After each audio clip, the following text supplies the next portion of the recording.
educate and empower American Muslims in New Jersey. Thank you so much, Brother Salahuddin, for being here today. On to you. Thank you so much. Jazakumullah khairan. Assalamu alaikum warahmatullah. Thank you for having me, and thank you to Justice for Now for hosting this very important conversation. So, so I wanted to say a few things. As we mentioned so far, and it has been mentioned time and time again, Islamophobia truly is, as we say, a global crisis. Okay?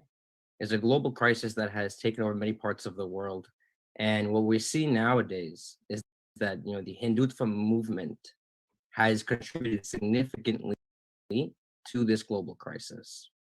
And what we're also seeing now is that this crisis is spilling into the United States, and especially in New Jersey. And in New Jersey, it manifests itself in many ways. You've mentioned a few of the topics that we've experienced ourselves, be it employment discrimination, or in politics at the local level, and other smear campaigns that exist. But in New Jersey in particular, one case that we've seen as of recently, I think it was in November of 2020 that came out. It was the famous, at this point, famous Nityo case. Nityo being an IT company that has global headquarters based out in New Jersey, in Plainsboro, New Jersey. And in an internal email, if you haven't seen it by now, I suggest you check it out because it's very alarming. And discrimination is very explicit. There's no gray area in this discrimination. It's very black and white.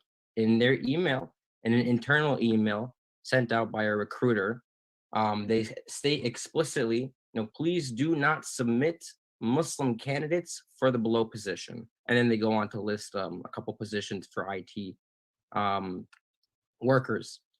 It doesn't get more of a red flag than that, right? The smoking gun is very explicit.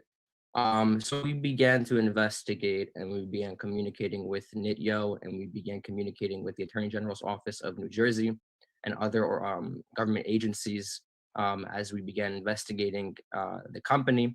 And within a matter of hours of hearing about this, our office was inundated with so many phone calls from other individuals that have experienced similar cases like this of discrimination in the IT industry. And what we quickly came to learn is that this really is a national issue. And I don't say this to be dramatic or to be some kind of a hyperbole, but it really is a crisis in the IT industry.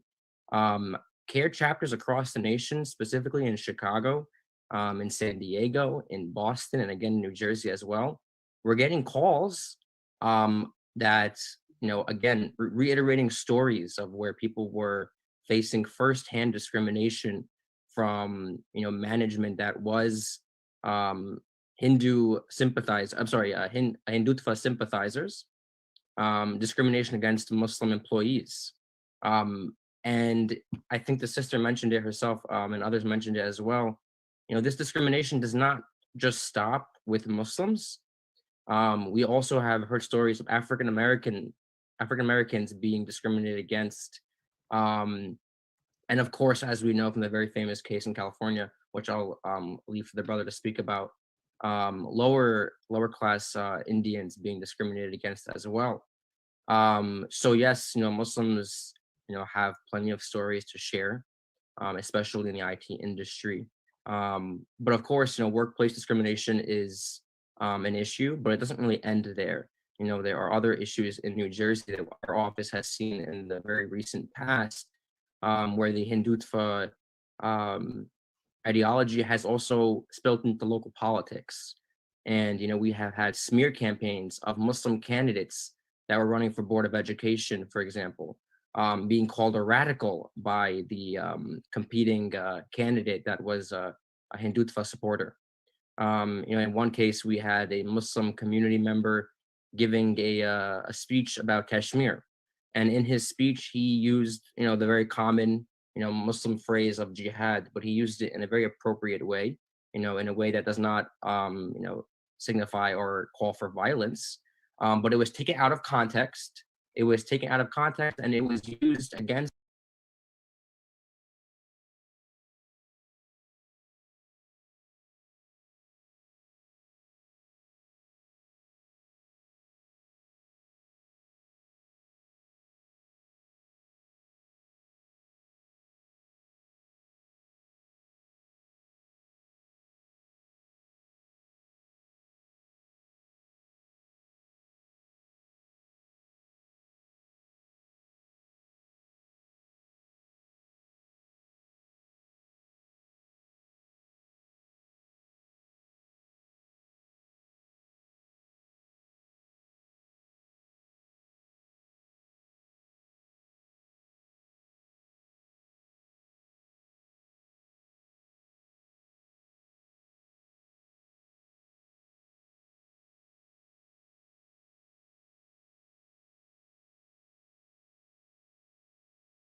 we are going to also be joined by Brother Anil Wagde, and he's specifically going to be talking about caste-based discrimination, the recent Cisco case, and how caste is finding its way into the workplace.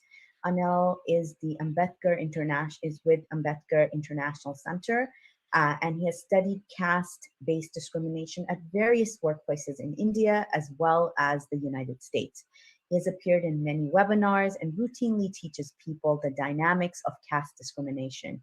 He's based in the Atlanta area and was one of the primary organizers of the anti-CAA protest over there. So thank you so much for being with us today, Anil, and we really appreciate your work and the work that the Ambedkar International Center has been doing. Thank you. Thank you, Sister Hena, for a nice welcome and introduction. Thank you, Justice for All, for inviting me to talk. I will stick myself to the Cisco case. Of course, when it is caste, there's a lot to talk about, especially when it comes to India. The caste discrimination is so all pervasive, right from your student life to the places that you live, the ghettos that you come from, the slums that you come from, then you graduate there, from there to your colleges and academic institutions, and you will find the professors, and the entire system is stacked against you. And one such example is the Cisco example, which has crossed the shores and is now here in America, the land of diversity, the land which promises equality of opportunity, and the caste is now trying to break that whole thing down. As one Mr. Ketkar long back, about 100 years ago, had said, wherever Hindus go, the caste will reach. Baba Saheb had quoted that in his book. Dr. Ambedkar, as we call him, Baba Saheb, who is the chief architect of the Indian Constitution, as we all know, he quoted Dr. Ketkar, and everybody knows now that the caste has reached here. Cisco and Bay Area were the prime locations for such a thing to happen.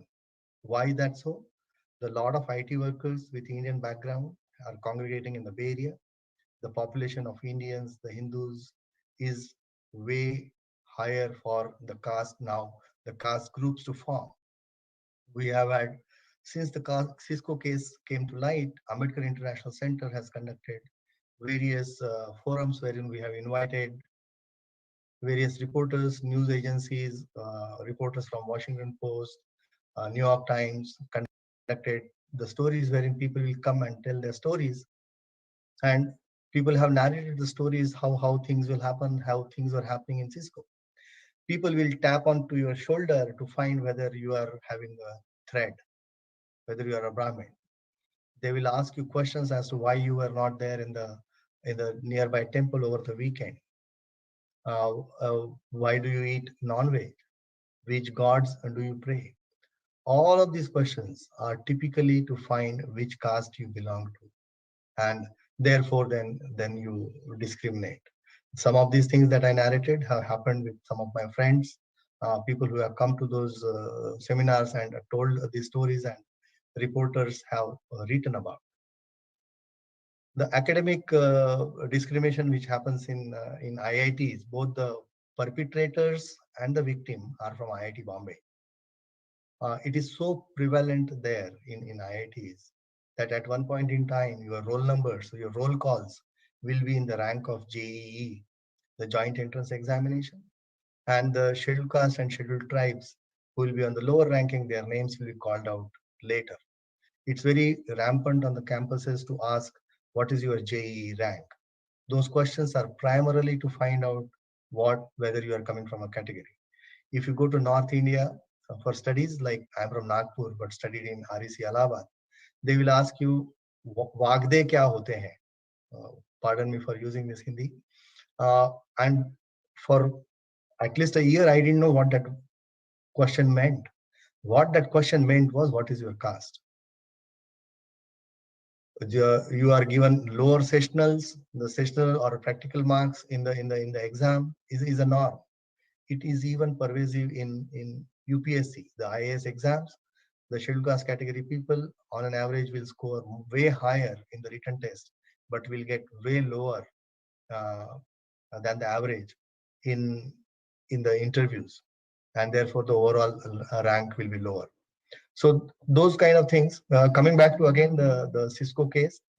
Cisco case has some of the challenges, in the sense the person has signed that anything that comes up between him and the Cisco will not go to the court, will be open only for arbitration between him and the Cisco.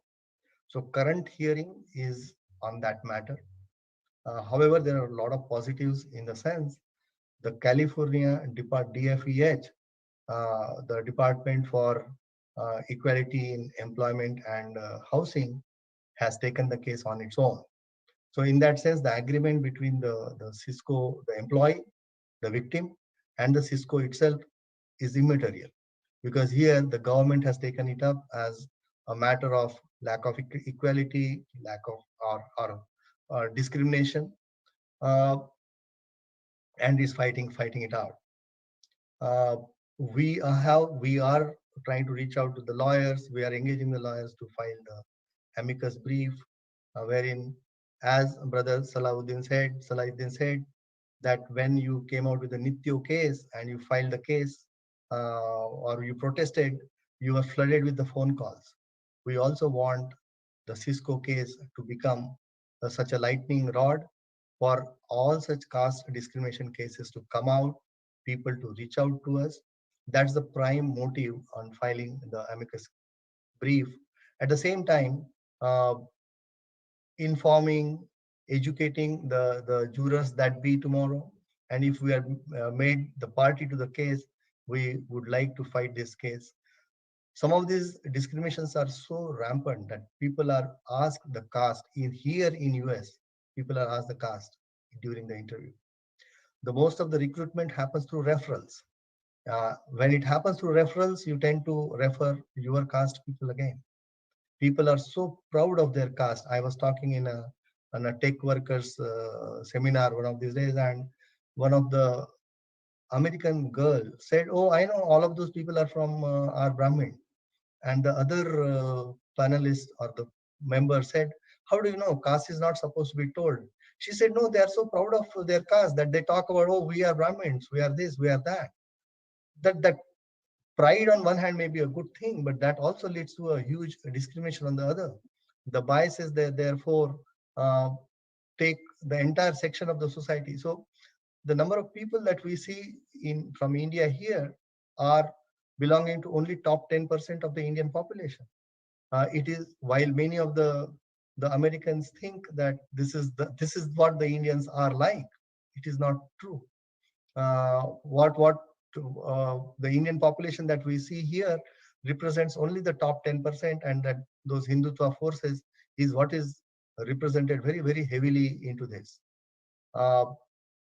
We are proud to kind of go into this case along with Hindus for Friends, HFHR, Hindus for Friends of Secular Hindus. So that's the other organization which will be joining the forces with. We are happy to go along with them. Talking about the discrimination again back in India and here in US. In India, in the top 4 IIMs, the IIM Ahmedabad, I am from IIM Calcutta, IIM Ahmedabad, Bangalore, Calcutta, and Lucknow. There is only one Muslim professor in the entire faculty system. If we talk about top 10 IIMs, about 600 professors, only about 10 of them are scheduled caste. What we talk about diversity, that India is so diverse, but that diversity is not represented, especially in the academic institutions and the job opportunities. The preamble where we talk about justice for all, we know that the Indian Constitution has been reduced, what it has been reduced to by the current Indian government. There is no equal opportunity despite there being reservations in the government sector. The government jobs are increasingly coming down with heavy privatization, and the Indians who are here are afraid to tell their caste. Wherever there are more Indians in the companies, people are trying to find out not to be interviewed by another Indian. People from our community, they are afraid to be interviewed by an Indian for they will ask, what is your last name, which caste you belong to, where are you from, just to slot you in a particular category and therefore deny that. Wherever there are more Indians in the cases like say Bay Area or Cisco kind of cases, people are moving away from those positions. People are being denied the equal opportunity in recruitment and jobs, and people have to kind of find places there where there are fewer Indians. So this is the menace, and this needs to be fought. Ambedkar International Center is committed, along with the like-minded organizations, to go to the court, help the court to provide justice, not only to the victim, but becoming a lightning rod kind of case, wherein more such cases come out, and therefore the governments become more sensitive to this issue. They incorporate caste as a discrimination criteria in various workplaces. A lot of organizations like Facebook and others, the conversations have already begun, wherein they are increasingly talking about caste. They want to include the caste as a discrimination criteria, and are sensitizing their workers to be sensitive about this discrimination and avoid such discrimination. Thank you very much for the opportunity.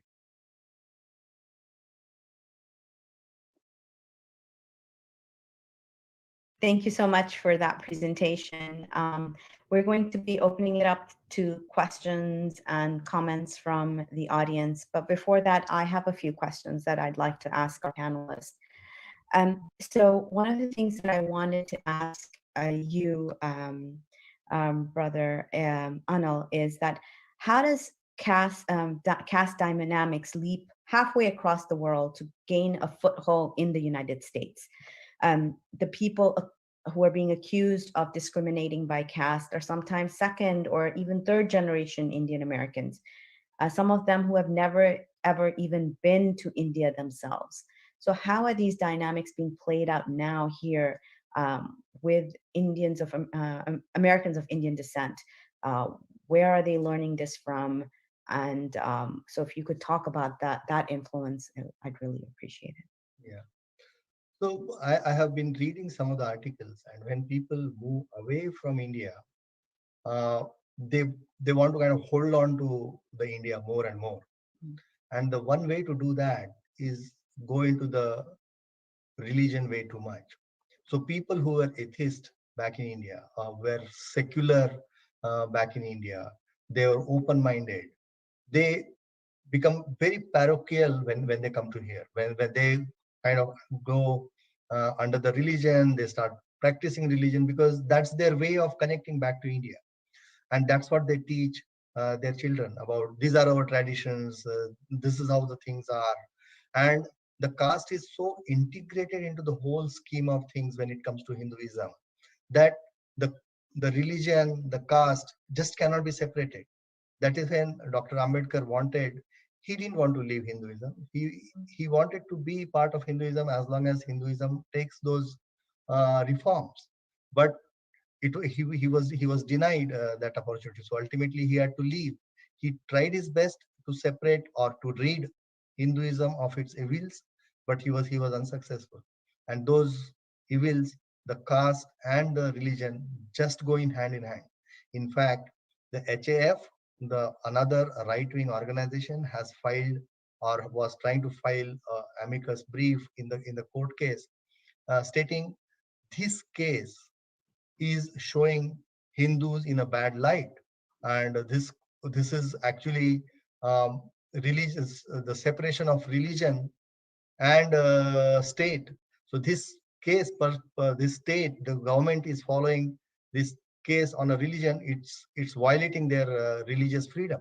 Mm-hmm. Rather than admitting that there are issues with the Hinduism and the caste is a bad practice, they are trying to take the other recourse, saying that government is attacking their religion. So it's a very funny phenomenon.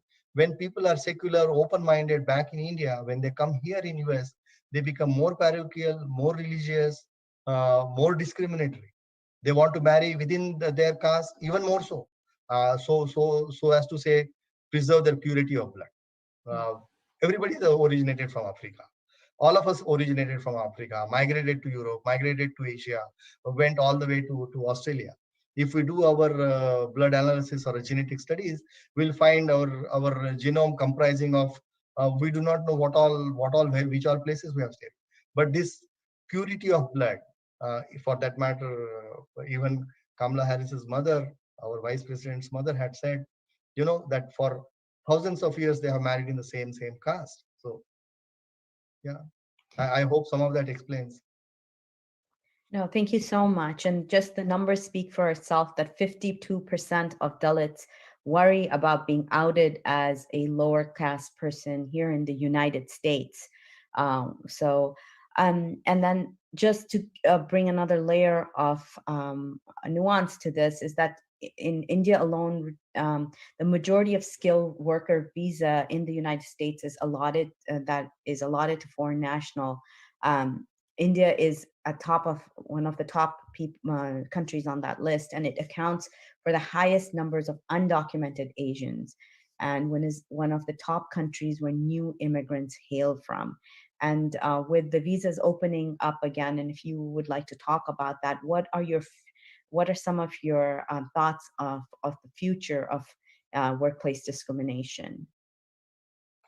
So unless the government, so this has just arrived. This is the first case, and it's going to increase as the Indians increase. It's just going to prove that theory of Dr. Ketkar, the fears of Dr. Ketkar and Dr. Ambedkar, that wherever Hindus go, the caste will go. And unless the governments explicitly include caste as one of the discriminatory criteria, apart from ancestry, religion, and whatnot, this discrimination will grow unless the US government kind of includes it and comes down heavily on some of these perpetrators. This is bound to increase. If we talk about some of the organizations, notice boards, people keep on talking, and reservation has become a proxy for caste hatred.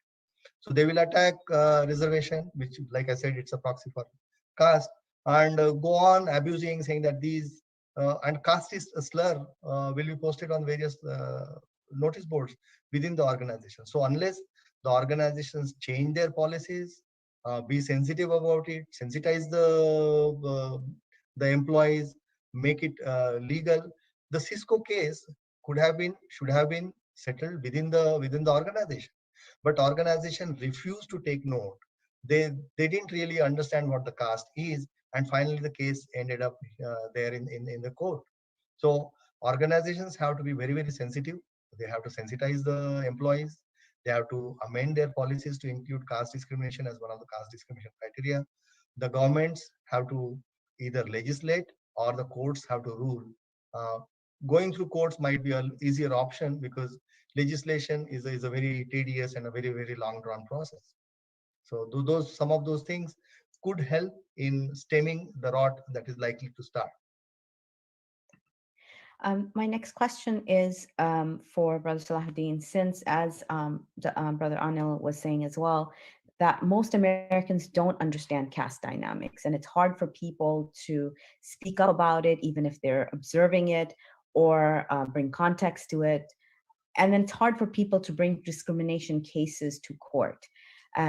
So we wanted to find out from you, what are some of if your guidance that you can give to community members who perhaps may be facing caste discrimination or Islamophobia in the workplace specifically by Hindutva boss.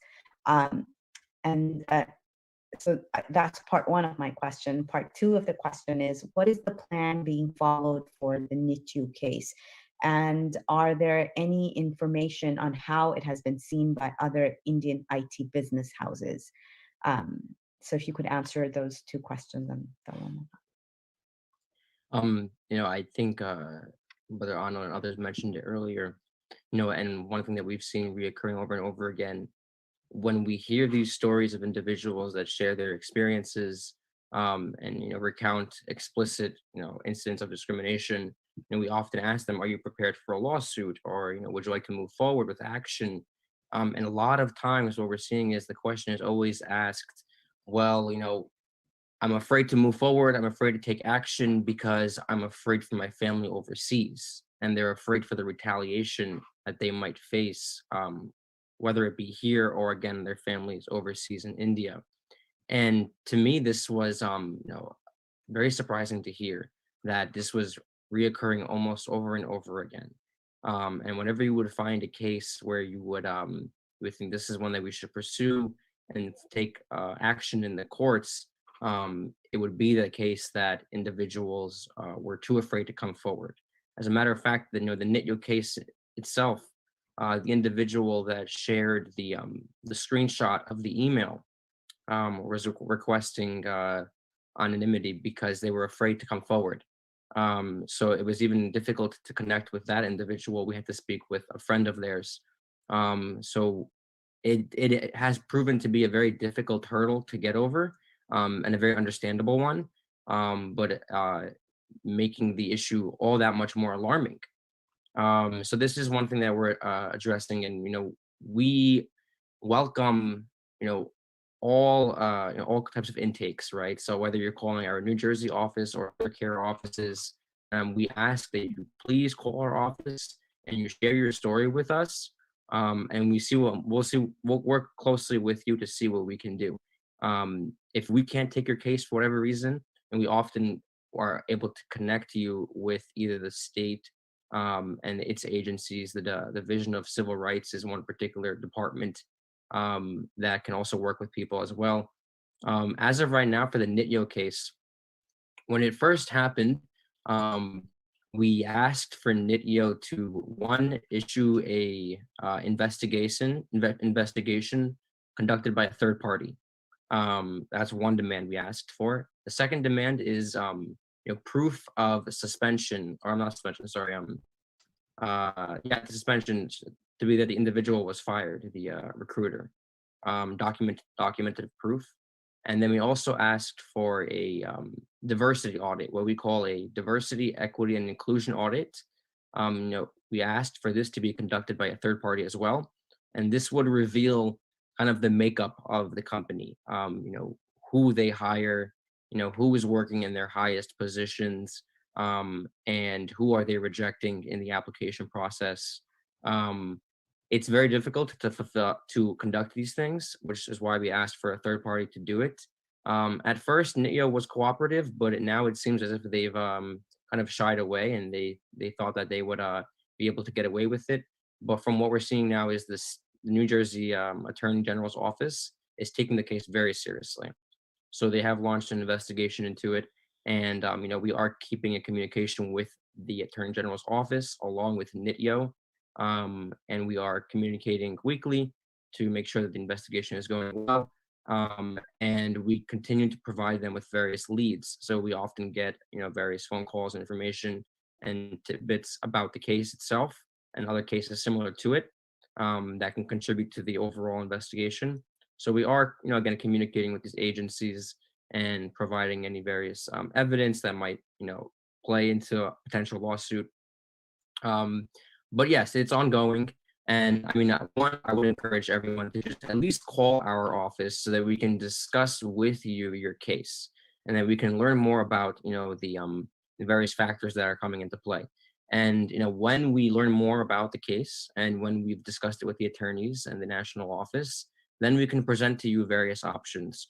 And in many cases, there is potential for, various, I mean, it depends on the case, of course, but at least have the conversation with us.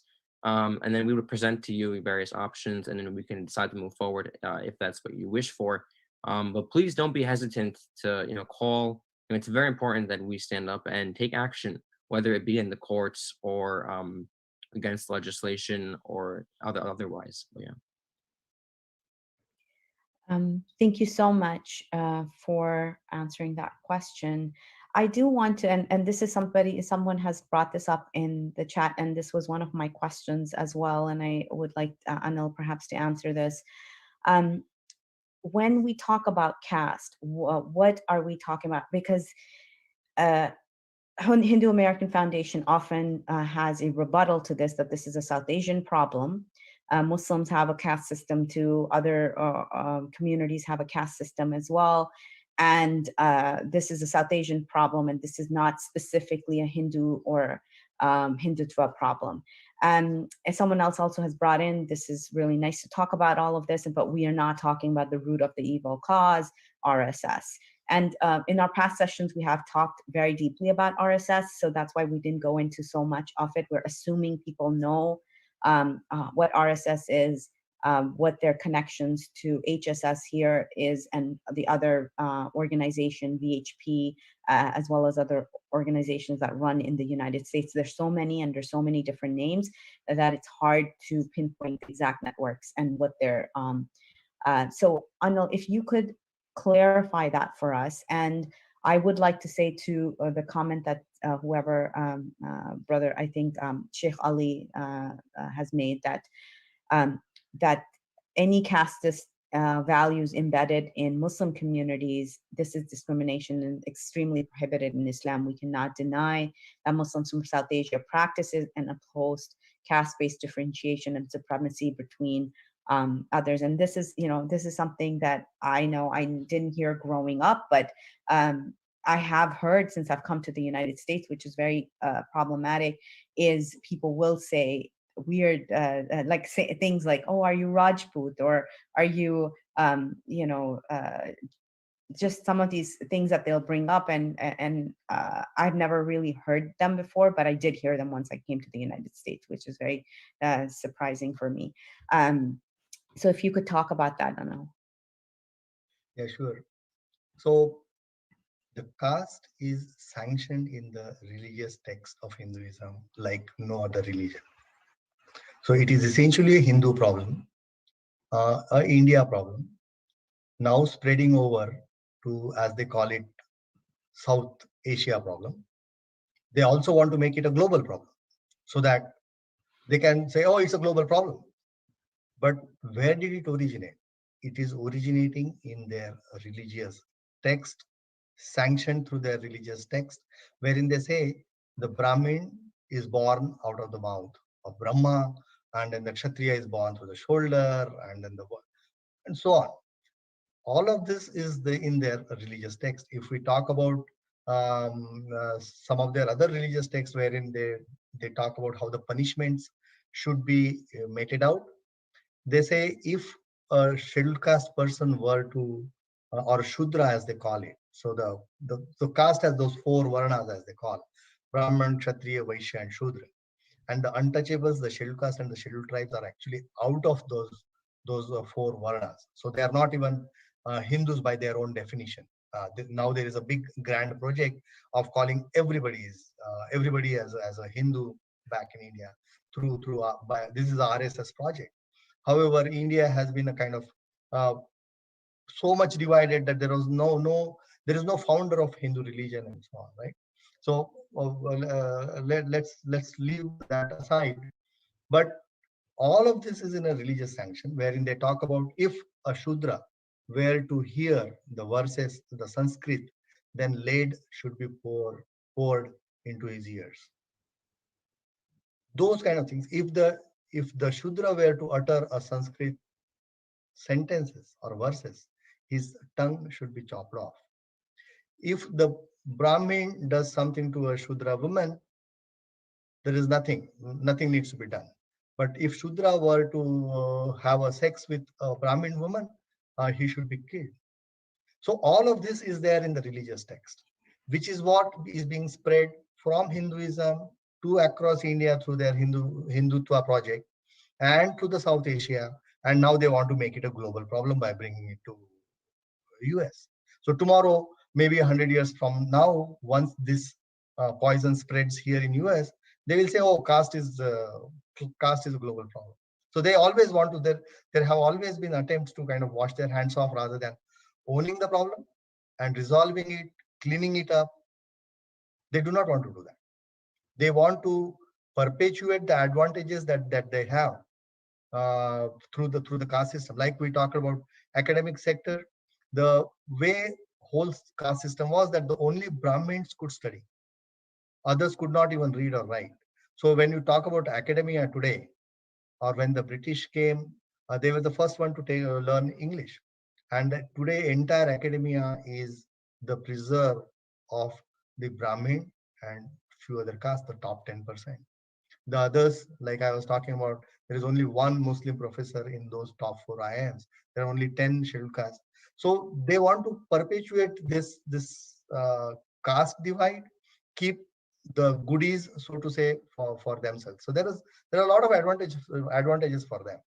Rest, they will kind of blame everybody else, saying that, oh, the Muslims also have the problem, and then the others also, Jain also have a problem, and you can't call caste as a Hindu phenomenon.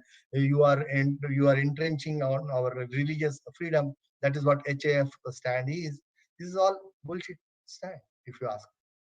This is a Hindu problem, a very well documented in their Puranas and various Shastras that they have. So yeah, it is a Hindu problem. A question for both of you. How do we get the caste issues in the equal opportunity laws? What aspects would allow expediency at the legislative level?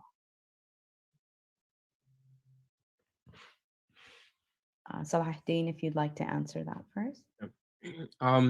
So this is, I mean, it's a great question, and one that we still have to think more about. One thing that we're considering here in New Jersey as well. This is just a part of the answer, not really the full answer, but we're defining things like Islamophobia, for example, and other terms. Anti-Semitism is well defined across the nation. Many states have adopted definitions for anti-Semitism discrimination. But working to define Islamophobia as well and anti-Muslim rhetoric. So the definition, in my opinion, should definitely include, discrimination that comes from the caste system in these definitions as well. So that's one thing, having legislation and resolutions that define these things on the books. This is one. And then, I mean, when we talk about discrimination, obviously it can be racial, religious, ethnic, gender, etc. But we have to normalize the fact that caste itself can be a category that, although maybe foreign to so many others, especially Americans, obviously impacts the lives of so many, especially in India, and of course obviously here in America as well. So adopting the language of caste in legislation, and maybe other categories as well, is something that we should consider moving forward. But yeah. Thank you for that. Another question, and a few of them are related. Some people, I know people want to know, are lower caste Indians mostly Hindus or Buddhists? Are Muslims considered lower class caste in Hinduism? And do Indian Christians face similar discrimination? A person asking, I work at an IT company with many Indian team members and many Christian Indians. My company is very big on social justice, so I'm wondering if there's something we should bring up proactively or better to let coworkers know subtly that we can be there as an ally. Anil? Yeah. So I'll take the earlier question as well, wherein what can be done. In India, at least, there is a affirmative action laws wherein the scheduled caste and the other backward class and the scheduled tribes have reservation, and therefore there is at least when it comes to government jobs, there is a good amount of representation with scheduled caste and scheduled tribes. When it comes to promotions, in the sense a higher advocacy, that percentages go way down. So again, because of the discrimination and whatnot. If many of the US multinationals who employ large Indian workforces, who have large Indian workforces, especially back in India, given the Indian affirmative action laws operating in India and the equal opportunity laws operating in US, one would suggest that these organizations should actually implement the Indian affirmative action laws back in India. Because it ties well with the equal opportunity laws. They should know that the discrimination has been going on for centuries, and to bring these people on par, they should implement the affirmative action, which is the law of the land. Of course, not mandated for the private sector, but if they were to do on their own, that would be really great. Salaedin, would you like to also contribute to that question? Is this the question specifically about the lower class Dalits? So have you, in this discrimination, are you seeing any Christian Hindus also been discriminated against? Have you heard in any case studies on that, or I guess as a civil rights organization, one thing that we, people, mostly Muslims, would come to you. So perhaps you can ask these. And there's another question perhaps that could be more related to you. More and more large American companies have a footprint in India. In fact, recruitment for jobs in America is being done through India. What can be done to ensure that Hindutva bias isn't at play there? To the first question, I think I mean, yeah, obviously mostly Muslims call our office, but from communication and dialogue with other attorneys across the nation, we have heard of other cases where again, non-Muslims are being discriminated against. There's a particular case coming out of Chicago where an African American gentleman was discriminated against, and in some cases, you'll see people try to change their names or use names that are less obviously Muslim or less obviously African American, and use the middle names. In one case, we saw an individual use their middle name that was kind of a bit more of a whitewashed name that was not explicitly Muslim, and they applied that way, and they actually ended up getting a interview by using their middle name as opposed to applying typically with their first name. That was so this is one thing that we are seeing. Specifically for Christian Indians, I haven't seen any cases, but I'm sure they exist. It's not, it wouldn't be surprising at all. But of course, predominantly most of the cases that come to our office are of Muslims. But yeah, I'm sorry, I can. So this particular question about the company being big on social justice issues, and if there's something that they could do proactively. So one thing I would suggest is perhaps holding a session like this, an workplace discrimination session, open safe space where people are able to speak about if they do have different kinds of discrimination, because I know race and gender is addressed a lot of times, but caste or religion might not be addressed. So perhaps that could be giving them that safe space to speak up on that, or letting people know that they're allies. Equality Labs is another organization that has a lot of great resources on caste discrimination, and perhaps those resources can be shared in a toolkit. Does the Ambedkar Center have any resources that you could drop down in the chat that people could benefit from, and as well as CARE having resources that they can drop in the chat box that people can use on anti-Muslim discrimination? Someone has a question about, are you aware of the weekend ethnic training of children of Hindu immigrants by Hindutva trained members known as shakas?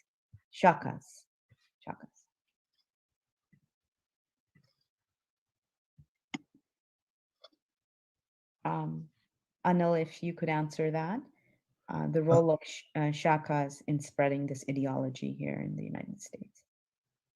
Yeah, so the shakas is a very good way of indoctrinating very young children into some of this RSS ideology, and they have been kind of, by the time they come to a certain age, they are so much poisoned by this rhetoric, that Islamophobia, and the pride about their religion and the caste system they're in. It completely kills the rational thinking amongst them, and it takes a long while, if at all, some of them do change and read and convert, become really truly secular. By that time, they have kind of spent a lot of their years number of years into this vitriol. So shakhas have been a good way for RSS, a bad way for general public to spread their ideology.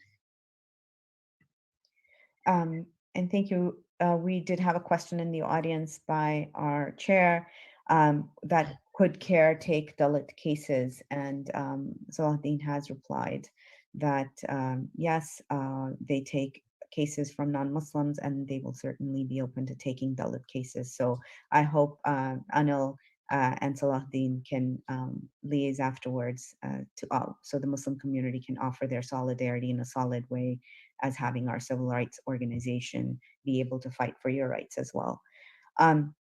Now I'm going to open it up to two attendees who have had their hands raised for a while. Riaz Muhammad, if you'd like to make your comment, thank you so much for being so patient. I've unmuted you.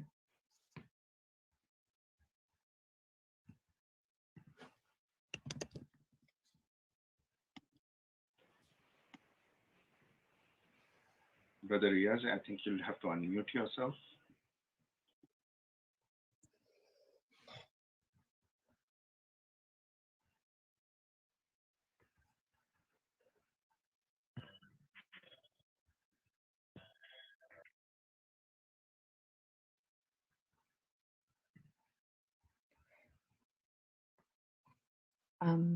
Brother Riaz, if you're not going to be using this opportunity, I'll pass this opportunity now on to Sister Habiba Akil, who had her hand raised.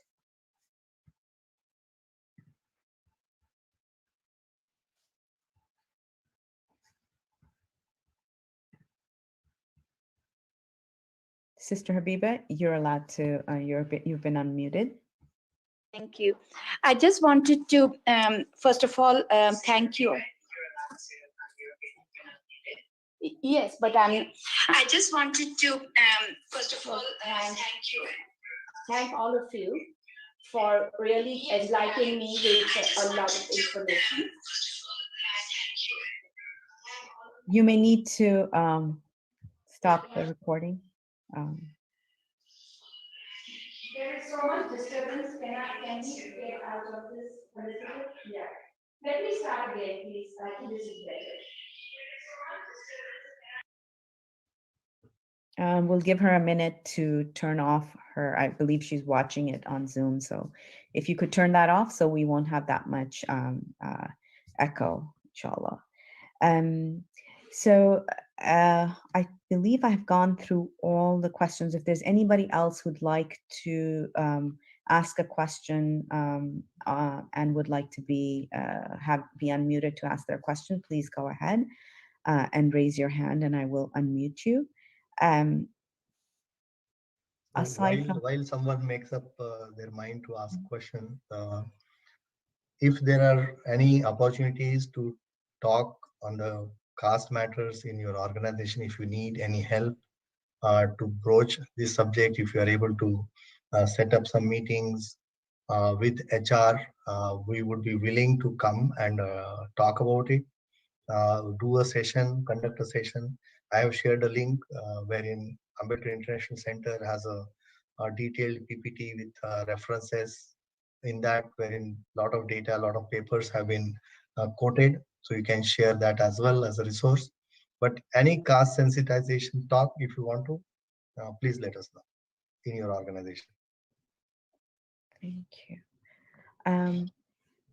Let me try Sister Habiba again for just a second. In the meanwhile, if there's anybody else who would like, actually Brother Masood Rob has asked a question, so unmute him.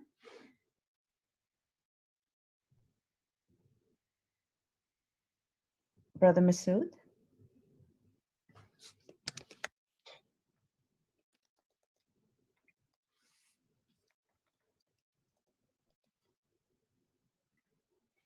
Please go ahead. You've been unmuted, Brother Masood.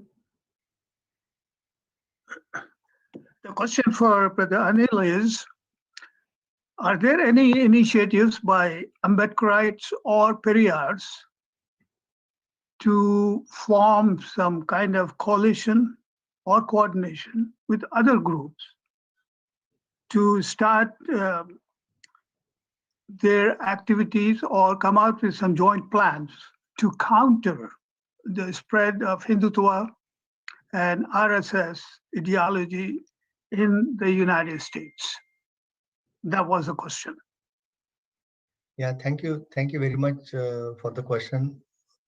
The very fact that I'm here talking on behalf of Ambedkar International Center is one such attempt. We are consciously reaching out to various organizations locally, like I am from Atlanta, and I was instrumental in working with the local Muslim groups to have the large anti-CA and NRC protest here in Atlanta. We are, of course, open to come up with any such joint plans. There was a time wherein we wanted to get Dr. Ambedkar's grandson to US, working with, again, the Muslim organizations. There are a lot of secular Hindu organizations are also working against the Hindutva agenda. So yes, we are open and we are reaching out, trying to build bridges with other minorities, the people who are opposed to RSS ideology and the Hindutva ideology.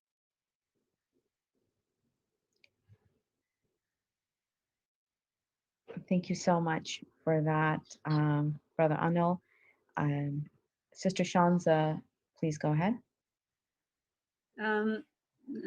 Thank you, Sister Hina.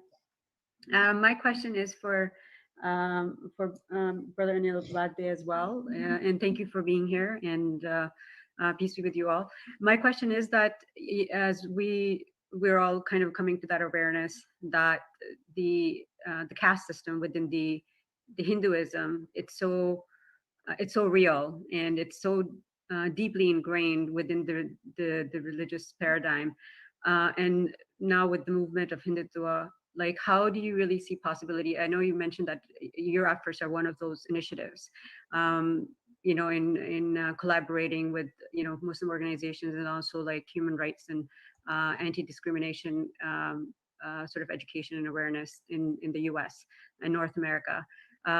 What else do you really see, like in regards to the efforts, because it is so deeply ingrained within the religious and the mindsets, and you know, how do we really do more in regards to you know, alleviating this Hindutva sort of ideology?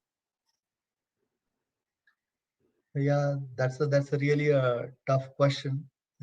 I think everyone including the panelists and the attendees, wanting to find an answer, but unless all the minorities come together, work in a close coordination, taking help even from the like-minded Hindus as well, this problem is not going to go away. Currently, entire India is being destroyed. The India's system is first past the goalpost kind of system, wherein about 35% of votes will get you majority of the seats, and you can kind of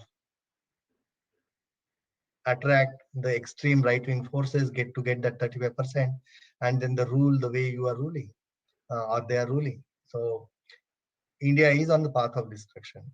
At the same time, there are a lot of silver lining on the dark clouds, as one would say.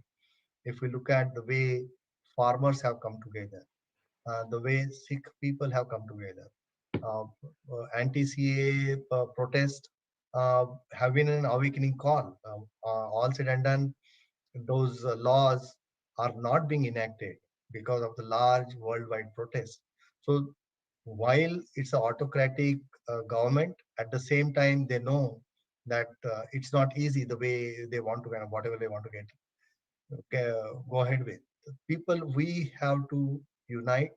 A lot of us are divided in a lot of various religious, caste, gender, religion, but we need to come together for common good. We need to build those coalitions.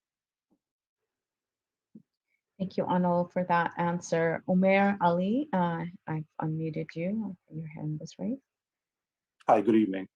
The current Indian government has done a pretty good job at attracting a lot of foreign investments. A lot of large-scale American companies are setting up very large presence in India. However, these companies are also pushing a very justice-focused message back in North America. So how do we get them to see the fact that the current Indian government is not something that aligns with their justice push?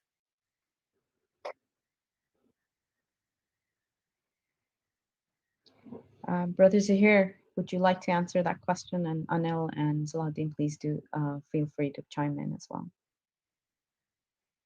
I'm sorry, actually, I could not hear the question fully. Can you please repeat it, or if you can give me a summary?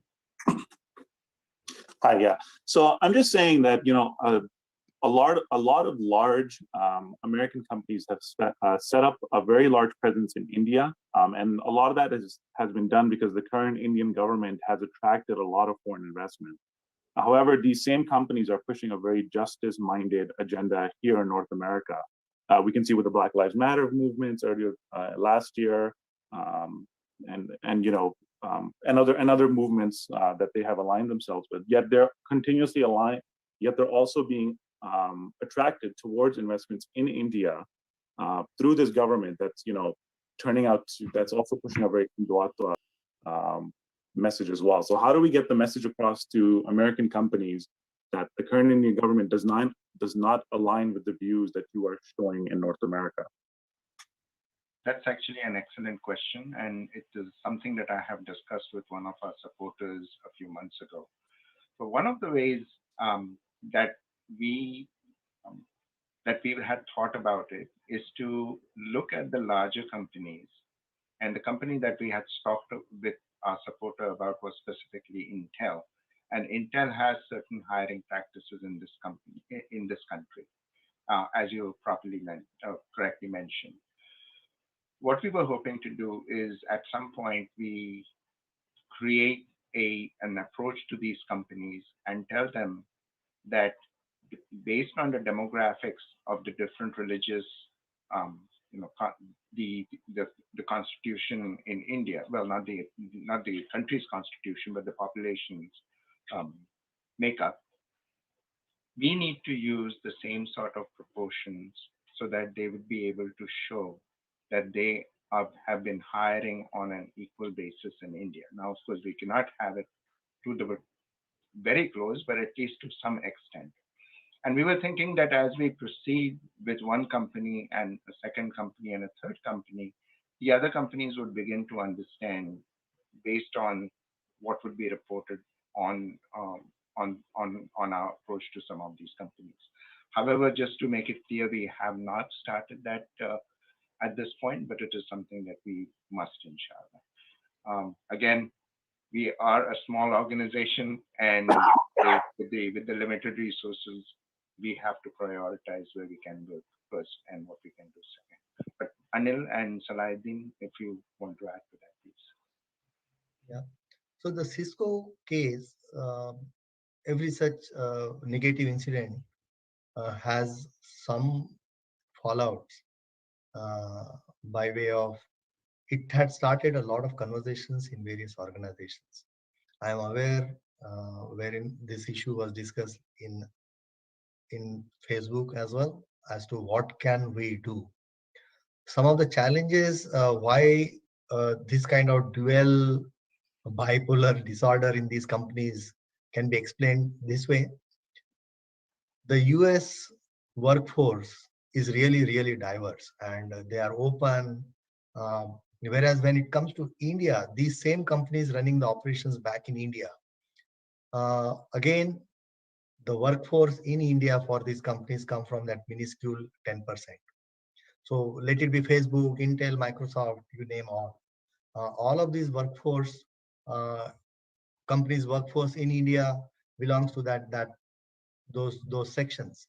And therefore, the policies that egalitarian, equality of opportunity, and such policies are not practiced, not even talked about. See, the issues of caste, the closest equality that comes to, or the close correlation that it comes to, is a women's problem. Women were also denied education for centuries. Scheduled castes were also denied education for centuries. Their access or right to read and write. And this is why women and scheduled castes lack in the education sector, right? And it will take ages. At the same time, when you look at some of the companies, while diversity they practice when it comes to women, they do not want to do that for the caste. Whereas the logic is exact same. If the companies are open for diversity when it comes to gender, and I'm not by any stretch trying to oppose, suggesting any opposition to that, that's a good thing to have. But by logic, it's the same very logic that the another section, which was deprived for centuries from education, will take time to catch up. And therefore, there has to be affirmative action.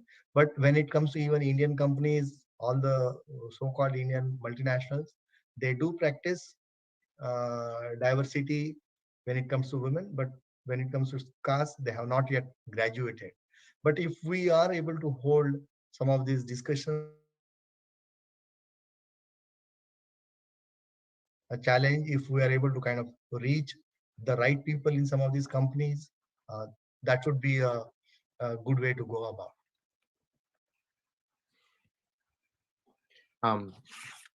So a few things I think to the question that was asked and a question that was asked prior. One, I mean, we should never underestimate the importance of opportunities like this. And thank you again to Justice for All for hosting it. Again, opportunities to communicate, channels of communication, and opportunities to educate. So everything starts with education, right? Educating the populace, educating our politicians, educating our community leaders is the first step, as always. And the second thing, to answer specifically Brother Umair's question, I mean, I think we can learn a lot from the Palestinian struggle, specifically the boycott, divestment, and sanctions efforts that are pushed against the Israeli government, right? And these are efforts that have proven to be pretty successful in many cases when fighting fascism. So a lot of it can be mirrored with the case of India and the Hindu fascist governments. So whether it's boycotting specific goods, sanctioning specific companies that facilitate or work with the Hindu far right-wing governments, again, boycott, divest, sanction, a lot of these efforts, which have been, again, very successful in many cases in getting organizations, businesses, individuals to think twice about interacting with and engaging with or spending any finances on the Israeli government. So, we can always look to other struggles and see what, what they've employed and what practices they've used to gain traction and also, show tangible results. But yeah.